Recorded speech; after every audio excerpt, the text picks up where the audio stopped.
यूं ही नहीं ताज ताज बन जाता है। शिल्पकारों का हुनर और चुनिंदा संगमरमर ताज को नायाब बनाते हैं। कुछ ऐसे ही चुनिंदा जगहों से बस खास ही चुनकर लाता हूँ। कतरे कतरे को मैं हीरे सा परखता हूँ। यूं ही नहीं मैं रज आप अगर कंपैरिजन कीजिए, एक तरफ दुनिया में डोनाल्ड ट्रंप की सनक की, उनकी धमकियों की चर्चा है कि ऐसा नहीं करोगे तो ऐसा कर दूंगा, वैसा नहीं करोगे तो वैसा कर दूंगा, मेरे यहां इन्वेस्ट करो नहीं तो ये कर दूंगा, वो कर दूंगा। और दूसरी तरफ आप भारत की लाइन देखिए, नरेंद्र मोदी की लाइन देखिए। सौम्यता के साथ बता रहे हैं कि हम टैलेंट का पावर हाउस हैं, आप टेक का पावर हाउस हैं, आइए मिलकर काम करते हैं, आप भी बढ़िया कीजिए, हम भी बढ़िया करें।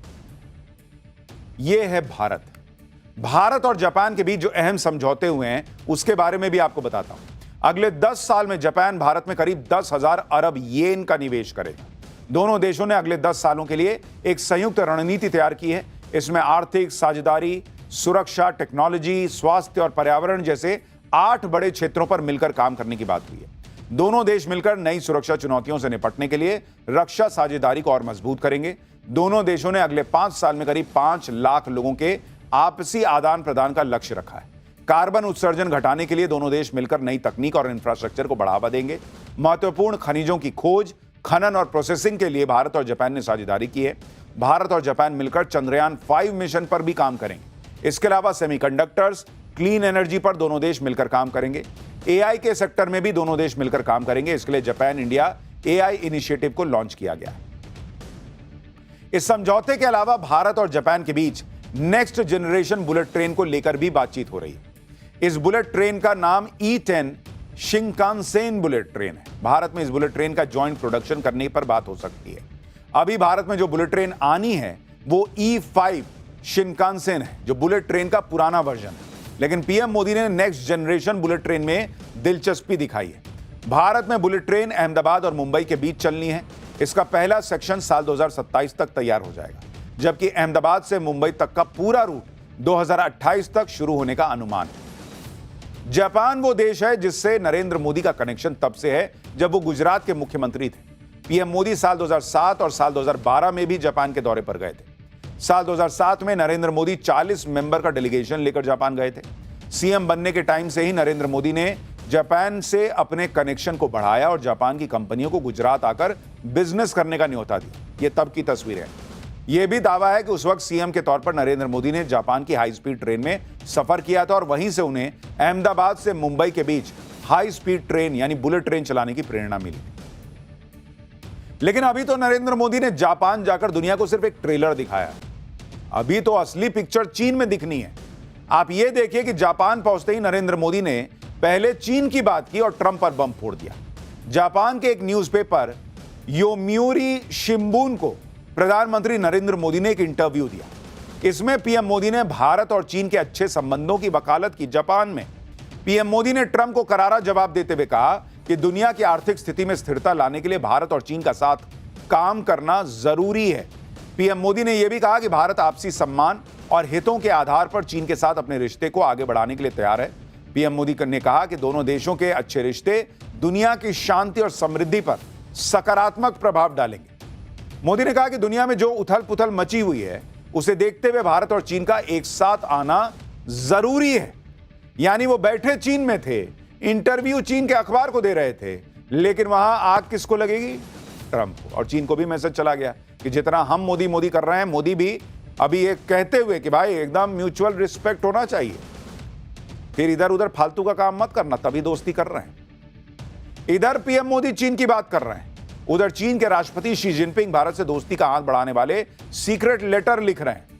ब्लूमबर्ग की एक रिपोर्ट में दावा किया गया है कि इसी साल मार्च में चीन के राष्ट्रपति शी जिनपिंग ने राष्ट्रपति द्रौपदी मुर्मू को एक चिट्ठी लिखी थी। इसमें उन्होंने अमेरिका भारत के बीच डील से चीन के हितों को हो सकने वाले नुकसान पर चिंता जताई थी। मार्च में जब अमेरिकी राष्ट्रपति ट्रंप चीन के खिलाफ टैरिफ वॉर को तेज कर रहे थे, तभी शी जिनपिंग ने भारत को चिट्ठी लिख दी थी।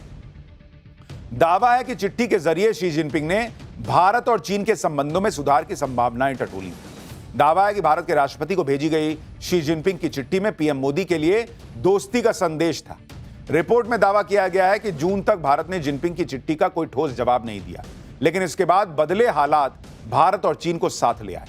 लेकिन ऐसा नहीं है कि अकेले ट्रंप के चक्कर में भारत और चीन के रिश्ते सुधर रहे हैं, बल्कि संबंध सुधरने की शुरुआत तो पिछले साल हो गई थी। ट्रंप ने इसकी स्पीड बढ़ा दी। रिपोर्ट में दावा किया गया है कि मार्च में शी जिनपिंग के लेटर के बाद से ही चीन के नेता भारत और चीन के संबंधों को सुधारने पर जोर दे रहे थे। यानी भारत अचानक से चीन पर भरोसा करने लग गया, जिनपिंग पे भरोसा करने लग गया, ऐसा नहीं है। चीन भारत के सामने आया कि आओ यार दोस्ती कर लेते हैं, और भारत अभी भी दोस्ती के लिए बढ़ तो रहा है क्योंकि ऐसी सिचुएशन बन गई है, लेकिन फूंक फूंक के कदम रख रहा है। शी जिनपिंग के लेटर से 3 बातें तो साफ हो चुकी हैं। पहली ये कि खुद चीन के राष्ट्रपति ने भारत से संबंध सुधारने की पहल की थी, यह चीन की गंभीरता को दिखाता है। दूसरा यह कि पीएम मोदी ने एकदम से आंख बंद करके चीन पर भरोसा नहीं जताया, हालात को देखा परखा, तब जाकर चीन जाने का फैसला लिया। तीसरी बात यह है कि जब चीन को लगा कि उस पर मुसीबत आने वाली है, ट्रंप टैरिफ वॉर शुरू करने वाले हैं, तो उसने खुद को बचाने के लिए सबसे पहले भारत को याद किया, पाकिस्तान को नहीं, क्योंकि चीन भी जानता है कि पाकिस्तान की कोई औकात ही नहीं है। भिखारी से कौन क्या मदद मांगेगा। पीएम मोदी के चीन दौरे को लेकर एक और बड़ी खबर आई। चीन में पीएम मोदी और शी जिनपिंग के बीच एक बार नहीं बल्कि 2 बार द्विपक्षीय वार्ता होगी, यह भी कहा जा रहा है। पीएम मोदी शनिवार शाम को चीन के तियानजिन पहुंचे। संडे की दोपहर को मोदी और शी जिनपिंग की द्विपक्षीय वार्ता होनी है, और ऐसी संभावना जताई जा रही है कि अगले दिन एससीओ समिट से पहले भी दोनों नेता फिर मिलेंगे। सोमवार को पीएम मोदी रूस के राष्ट्रपति से भी द्विपक्षीय वार्ता कर सकते हैं। यह 7 सालों में पीएम मोदी की पहली चीन यात्रा है। पीएम मोदी के चीन दौरे से पहले चीन की मीडिया में भी मोदी मोदी हो रहा है। जैसे चीन के सरकारी अखबार ग्लोबल टाइम्स ने पीएम मोदी की यात्रा को ऐतिहासिक मोड़ बताया है। अखबार ने लिखा है कि भारत चीन की दोस्ती न केवल एशिया बल्कि पूरी दुनिया का नक्शा बदल सकती है। ग्लोबल टाइम्स ने लिखा है कि पीएम मोदी की चीन यात्रा ने ट्रंप को परेशान कर दिया होगा। भारत और चीन आज के दौर में एशिया की इकोनॉमिक ग्रोथ का डबल इंजन है। अगर एशिया की ये 2 महाशक्तियां साथ आईं तो वॉशिंगटन की आधिपत्य वाली राजनीति ध्वस्त हो जाएगी। यह चीन का सरकारी मीडिया लिख रहा है बॉस। चीन के सरकारी अखबार चाइना डेली ने लिखा है कि चीन और भारत का मेलजोल वैश्विक परिस्थितियों से निपटने के लिए जरूरी है। मैंने आपको कहा ना, वहां की मीडिया में भी मोदी मोदी चल रहा है भाई। इधर पीएम मोदी चीन जा रहे हैं, उधर ट्रंप के लोग यह कहकर भारत को डरा रहे थे कि चीन तो तानाशाह देश है, बॉर्डर पे गुंडागर्दी करता है, भारत चीन से हाथ मिलाकर गलती करेगा। तुम तो बहुत बड़े डेमोक्रेटिक देश थे, तुमने तो धोखा दे दिया। ये करो नहीं तो ये कर देंगे, वो नहीं किया तो 25% एक्स्ट्रा लगा देंगे, अभी 500% लगा देंगे, इतना टैरिफ लगा देंगे कि सिर चक्कर आ जाएगा, वगैरह वगैरह, जो ट्रंप अपनी कहानी सुनाते हैं। तो तुमने क्या कमाल कर लिया, तुमने भी तो धोखा ही दिया। तो भाई तुम डेमोक्रेटिक देशों के धोखा दे रहे हो, वो तानाशाह देश है, उससे भी बात करके देख लेते हैं। उसका कम से कम कंफर्म तो है कि धोखा देता रहा, तो उस पर नजर रखनी है। आप देखिए कि पीएम मोदी के चीन दौरे से ठीक पहले भारत चीन बॉर्डर को लेकर चीन की सेना का बड़ा बयान आ गया है।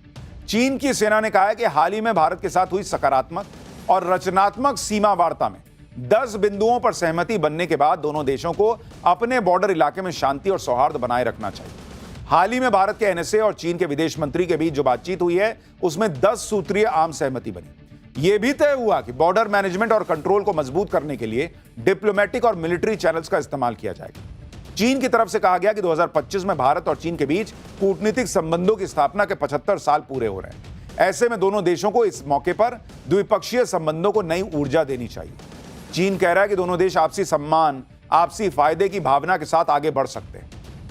भारत के साथ बॉर्डर को लेकर बातचीत पर चीन के रक्षा मंत्रालय के प्रवक्ता ने यह सारी डिटेल तब बताई जब चीन को लेकर अमेरिका भारत को यह डराने में जुटा है कि देखो देखो ये बॉर्डर पे फिर कुछ करेगा, साथ न जाना इसके। चीन की सेना की तरफ से बताया गया है कि भारत के साथ बातचीत में 5 ठोस फैसले लिए गए, जिसमें सबसे जरूरी है एक एक्सपर्ट ग्रुप की नियुक्ति जो बॉर्डर विवाद को सुलझाने पर जोर देगी। देखिए बॉस, सिंपल सी लाइन है, चीन भारत की ताकत जानता है और उसको समझ में आ रहा है कि मुझे भारत की जरूरत है। ट्रंप भी भारत की ताकत जानते हैं, लेकिन वो सनक में है कि नहीं ऐसे कैसे, मेरी कैसे नहीं सुनोगे। अरे दिन पलट गया बॉस। चीन भारत की ताकत समझ रहा है, इसलिए वो भारत से दोस्ती कर रहा है। भारत की ताकत उसकी इकोनॉमी है, अर्थव्यवस्था है, जिसको राहुल गांधी कह रहे थे कि ट्रंप ने कह दिया, इसका मतलब उसको भी समझ में आ रहा है कि डेड इकोनॉमी है। वो डेड इकोनॉमी आज की डेट में रॉकेट इकोनॉमी बनी हुई है बॉस। राहुल गांधी और ट्रंप के कह देने से सच नहीं बदल जाता। आज ही जीडीपी के आंकड़े आए। अगर ये शो जो भी लोग देख रहे हैं जो डेड इकोनॉमी भारत को मानते हैं वो बैठ जाने तो चक्कर आ जाएगा ये सुन के कि भारत की जो जीडीपी ग्रोथ है, अगर आप उसको सुनेंगे, डेड इकोनॉमी लोग बताते हैं। भारत की जीडीपी की ग्रोथ सुनिए बॉस, 2025-26, 2025-26 अप्रैल से जून, अप्रैल से जून तक जो तिमाही है उसमें अगर आप देखेंगे भारत की ग्रोथ रेट कितनी है, सुनिएगा बॉस, 7.8 बॉस, 7.8 दुनिया में सबसे ज्यादा। और अनुमान क्या था कि कितना ये रहेगा, आप सोचिए कैसे अनुमान का छप्पर फाड़ के निकल गया ऊपर। अनुमान था 6.7% का और ये है कितना बॉस, 7.8%। अनुमान से भी 1.1% ज्यादा। और इसी मामले में अगर आप देखिएगा चीन इस दौरान कितना रहा है, चीन रहा है 5.2% बॉस उसकी ग्रोथ रेट। भारत की ये जीडीपी ग्रोथ रेट पिछले 5 तिमाही में सबसे ज्यादा है। तो राहुल गांधी, ट्रंप जिसको डेड इकोनॉमी बता रहे थे, भाई वो छप्पर फाड़ के ऊपर जा रही है। भारत की जीडीपी ग्रोथ की आंकड़े ट्रंप की आंकड़ को चूर चूर करने वाले हैं, क्योंकि भारत की इकोनॉमी को ट्रंप खत्म बता रहे थे। भारत ने ट्रंप का तगड़ा इलाज शुरू कर दिया, साथ में चीन भी ट्रंप को बैक टू बैक झटके दे रहा है। दरअसल शी जिनपिंग चीन में शक्ति प्रदर्शन का एक बड़ा शो करने की तैयारी कर रहा है, जिसमें वो पुतिन समेत 26 देशों के नेताओं को बुला रहे हैं। शी जिनपिंग दुनिया भर के नेताओं को जुटाकर 200% टैरिफ की धमकी देने वाले ट्रंप को अपनी ताकत और ट्रंप की औकात दिखाना चाहते हैं। शक्ति प्रदर्शन का यह मैदान तो शी जिनपिंग का होगा, लेकिन इसके लाइमलाइट में पुतिन होंगे। शी जिनपिंग और पुतिन मिलकर बीजिंग में वैसा ही पावर शो करेंगे जैसा ट्रंप ने ज़ेलेंस्की और यूरोप के नेताओं को बुलाकर किया। 3 सितंबर को बीजिंग में भव्य मिलिट्री परेड होने वाली है। यह परेड बीजिंग के तियानमेन चौक पर आयोजित होगी। इस परेड में पुतिन, किम जोंग उन समेत 26 देशों के नेता शामिल होंगे। मिलिट्री परेड के जरिए चीन अपनी सैन्य ताकत को दिखाएगा। द्वितीय विश्व युद्ध में जापान के खिलाफ चीन की जीत को लेकर यह मिलिट्री परेड हर साल आयोजित होती है। शी जिनपिंग ने इस परेड में कई यूरोपीय और एशियाई देशों के नेताओं को भी न्योता दिया है, लेकिन जापान के विरोध की वजह से कुछ देश इसमें हिस्सा नहीं लेंगे। लेकिन बॉस, ये एक मैसेजिंग है ट्रंप को कि देखो मैं पुतिन के साथ खड़ा हूं और मेरी ताकत पुतिन के साथ है। लेकिन चीन में असली शक्ति प्रदर्शन तो तब होगा जब एससीओ समिट में पीएम मोदी, जिनपिंग और रूस के राष्ट्रपति पुतिन एक साथ एक मंच पे नजर आएंगे बॉस। एससीओ समिट की सारी हाईलाइट इन तीनों पर रहने वाली है। हालांकि एससीओ समिट में पाकिस्तान के प्रधानमंत्री भी जा रहे हैं, लेकिन मोदी, जिनपिंग, पुतिन की जोड़ी के आगे भिखारी देश पाकिस्तान के शहबाज शरीफ को कोई ज्यादा पूछने वाला है नहीं। इसके बाद एक और शक्ति प्रदर्शन तब होगा जब पुतिन भारत आएंगे। दिसंबर में रूस के राष्ट्रपति पुतिन के भारत आना कंफर्म हो गया है, यानी डोनाल्ड ट्रंप उछलते रह गए, यहां अकेला हो गया बॉस।